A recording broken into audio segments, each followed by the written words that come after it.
Nagbabalat pa sila.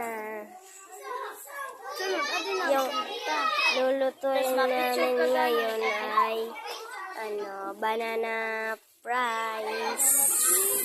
Ay, banana chips, gayan.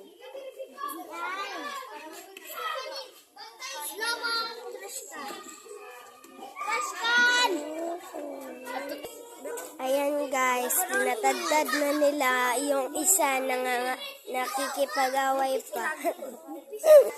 Ayan na guys. Hindi ko alam kung magiging totoo ba yan. Yung isa na busy na. Jello kita! Ayan na guys, inisintihan na niya.